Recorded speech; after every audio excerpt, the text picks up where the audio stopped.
সন্তান কিভাবে নিজের মাকে শেষ করে দেয়। আমরা এতদিন শুনছি প্রেম মানুষকে অন্ধ করে দেয়। হ্যাঁ, আসলে এটা প্রেমের দোষ না, এটা হচ্ছে বয়সের দোষ। যে ছেলেটা তার নিজের হাতে তার মাকে শেষ করে দিছে, ছেলেটার বয়স ছিল 19, মাদ্রাসার পড়াশোনা করে। সে সম্ভবত অনলাইনে জুয়া টুয়া খেলে, বিভিন্ন অ্যাপসের মাধ্যমে জুয়া টুয়া খেলে, কারণ তার প্রত্যেক দিনই টাকা লাগতো, 500-1000 টাকা করে টাকা লাগতো। সে কখনো কখনো বাবার পকেট থেকে টাকা নিত, কখনো কখনো তার মাকে চাপ দিত টাকা দেওয়ার জন্য। কিন্তু তার মা যখন ব্যাপারটা টের পেয়ে গেল, তখন সে বাধা হয়ে দাঁড়াইলো। এই ঘটনাটা ঘটছে বগুড়াতে। আপনার 19 বছরের একটা ছেলে নিজের হাতে মাকে শেষ করে হাত পা বেঁধে ডিপ ফ্রিজের ভিতরে ঢুকায় রেখে দিছে।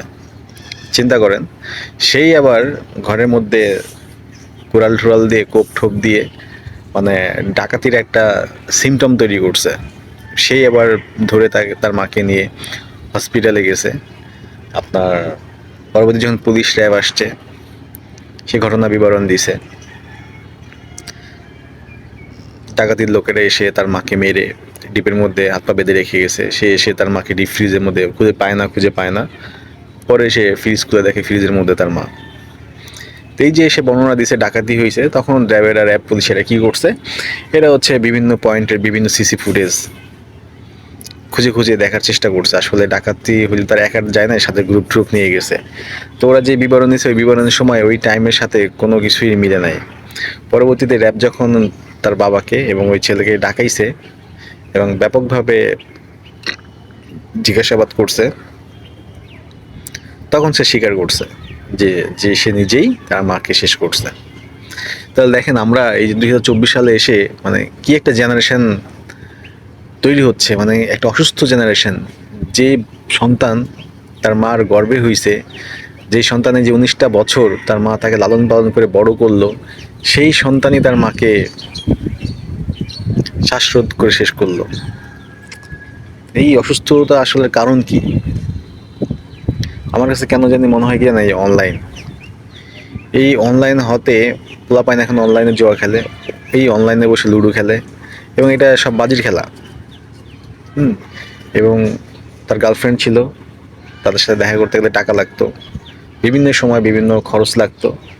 তো ঘরের সন্তান যদি পরিবারের ক্রাইসিস না বুঝে, অন্য কেউ বুঝবে বলেন? আরে বেটা, তুই যে তোর মাকে শেষ করে দিলি, তুই আর মা পাবি? এই দুনিয়াতে মা ছাড়া আপন কেউ আছে? কেউ নাই।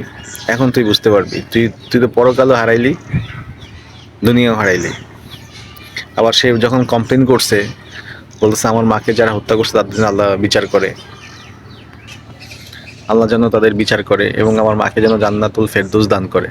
বা নিজের হাতে শেষ কইরা আবার সে খুনিকে খুনির জন্য বদদোয়া করলো আর মার জন্য দোয়া করলো। কেন রে ভাই, তুই 500-1000 টাকার জন্য এই কাজ করলি কেন?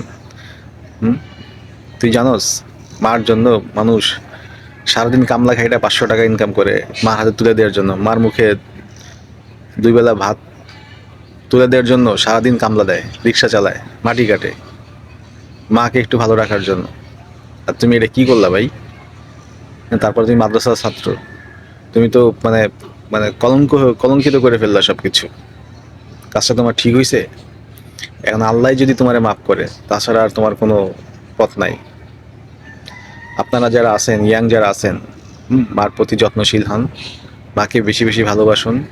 এই ধরনের কোনো ইন্টেনশন আইনেন না যে মাকে মেরে ফেলবো, এটা কখনোই করেন না। তাহলে আপনি মানুষ না, আপনি অমানুষ হয়ে যাবেন। ধন্যবাদ সবাইকে।